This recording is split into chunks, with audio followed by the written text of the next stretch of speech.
Oh, yeah.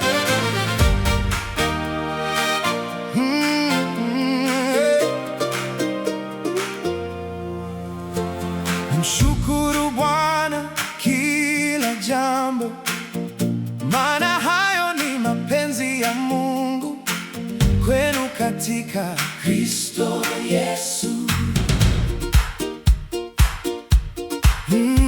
Ingieni kwenye lango kwa shukrani, nyua zake kwa kusifu.